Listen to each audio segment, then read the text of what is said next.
அனைவருக்கும் வணக்கம். இன்றைக்கி நம்ம பார்க்குற கான்செப்ட் எதுன்னு பார்த்தீங்கன்னா, அண்ணாமலையா விஜயா ரெண்டு பேருமே யூத்து தான் இல்லைங்களா? ரெண்டு பேர்த்துக்கு பின்னாடி யூத்து தான் இருக்காங்க. அண்ணாமலையும் அந்த யூத்தை நம்பி தான் ஆரம்பிச்சிருக்கார். நிறையா பேர் அவங்களுக்கு பின்னாடி இருக்கிறாங்க. அண்ணாமலைக்கு அறிமுகம் பிஜேபி அதிலிருந்து வந்திருக்கார், ஓரளவுக்கு இருக்காங்க.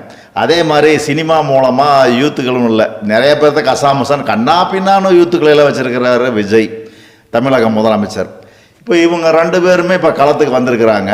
பழைய கட்சின்னு ஆயிடுச்சு. இப்போ சொல்லப்போனால் அண்ணா திராவிட முன்னேற்ற கழகம் சரி, திராவிட முன்னேற்ற கழகம் வந்து பழைய கட்சி, வயசான கட்சின்னு ஆயிடுச்சு.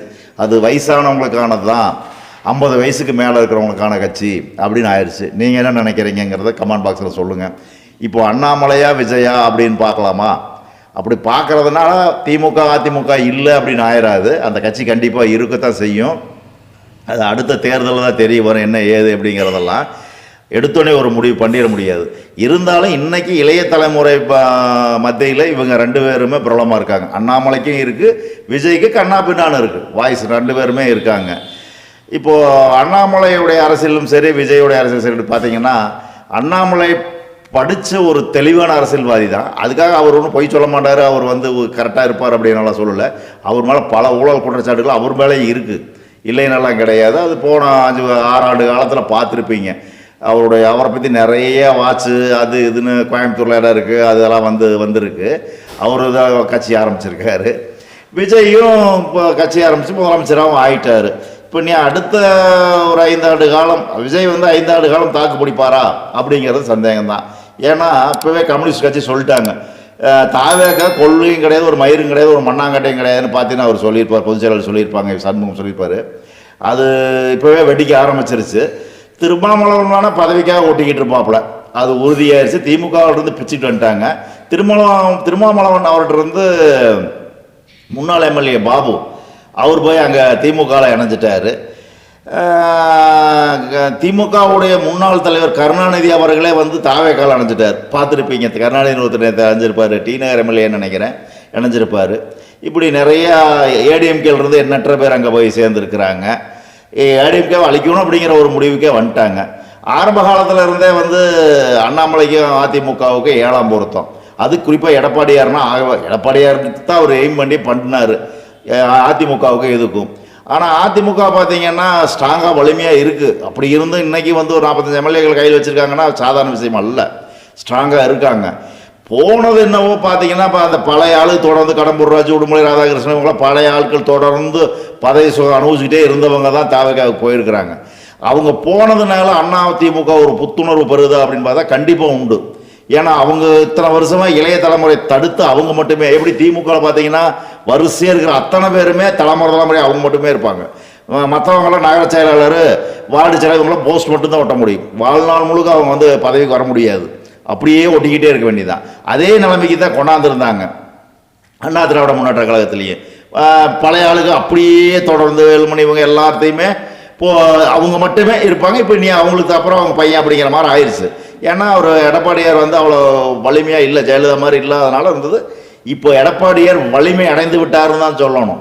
நல்லா தெரிஞ்சுக்கணும், போங்கடா அப்படிங்கிற மாதிரி அவர் தூக்கி எறிஞ்சிட்டார், போகட்டும் அப்படின்னு பயப்படல. அதனால் என்ன நல்லது நடந்திருக்குன்னு பார்த்தீங்கன்னா, ஏடிஎம்கேல இளைய தலைமுறைக்கு இப்போ வழி விட்டுருக்குறாங்க. நிறைய பேர்த்த கொண்டு வர வாய்ப்பு உண்டு, நிறைய பேர் போட்டிருக்காங்க. இன்னும் 19 மாவட்டத்துக்கு செயலாளர் நியமனம் பண்ணல.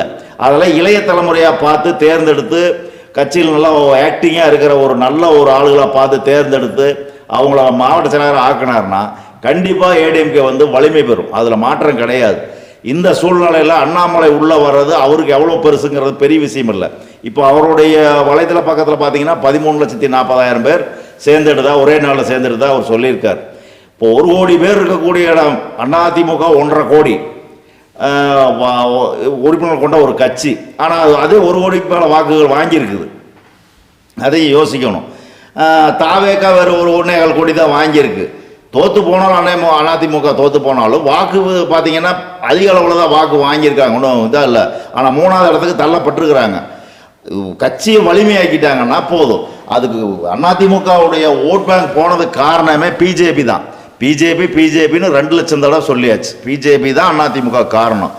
காங்கிரஸ் கட்சிக்கு எப்படி விடுதலை சிறுத்தைகள் மன்னிக்கணும், திமுக கட்சிக்கு எப்படி விடுதலை சிறுத்தைகளும் காங்கிரஸ் ஒரு சுமையாக இருந்தாங்களோ, இப்போ அதே தான் அதிமுகவுக்கு சுமை மட்டும் இல்லை, அவங்க பின்னடைவுக்கு காரணமே பிஜேபி தான். பிஜேபி இல்லாமல் தேர்தல் களத்தில் அவங்க சந்திக்கணும். தேமுதிக தேவையே இல்லை, அதெல்லாம் கழட்டி விட்டுடலாம். திருப்பி விடுதலை சிறுத்தைகள் இவங்க சேர்த்த வேண்டியதே கிடையாது. இவங்க அதிமுக கம்யூனிஸ்ட் கட்சி, இந்த மாதிரி ஒரு முக்கியமான கட்சிகளை அவங்களை தேர்ந்தெடுத்து வச்சுக்கிட்டாவே போதுமானது. லோக்கல் பார்ட்டி அங்கங்கே அப்போ எப்படியே வச்சுருந்தா போதும்.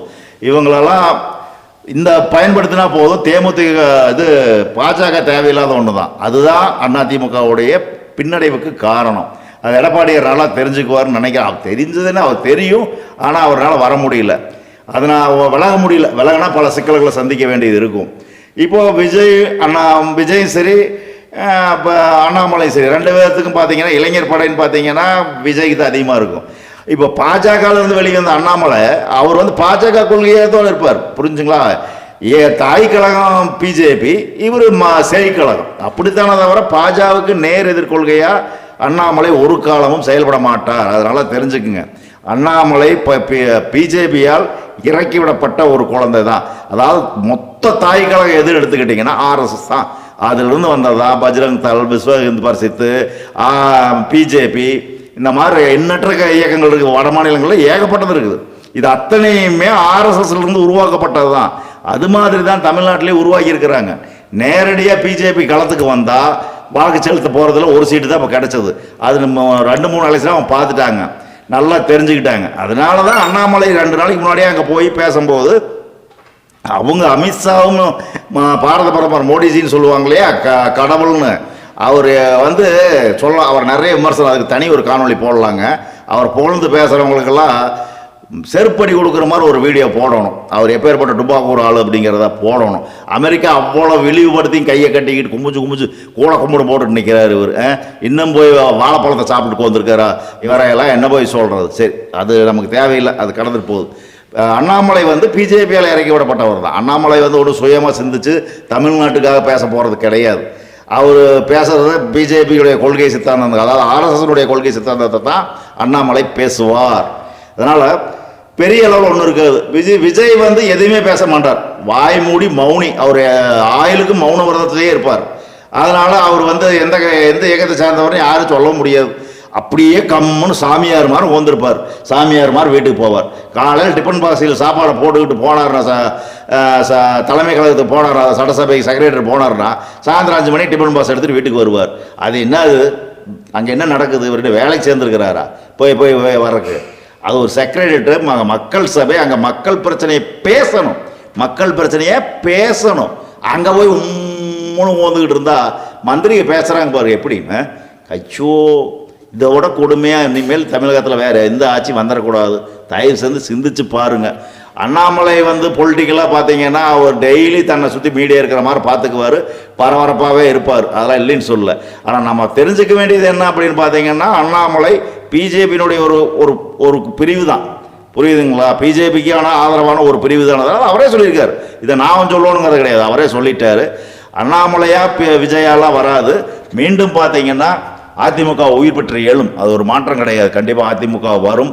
திமுக 2வது இடத்துல தான் இருக்கு என்னைக்குமே. அது எம்ஜிஆர் என்னைக்கு அதிமுக உருவாக்கினாரோ அன்னையிலிருந்து திமுக 2வது இடத்துல தான் இருக்கும். ஆனால் இனி வேணா 2, 3 அப்படின்னு மாறிட்டு இருக்கலாம்.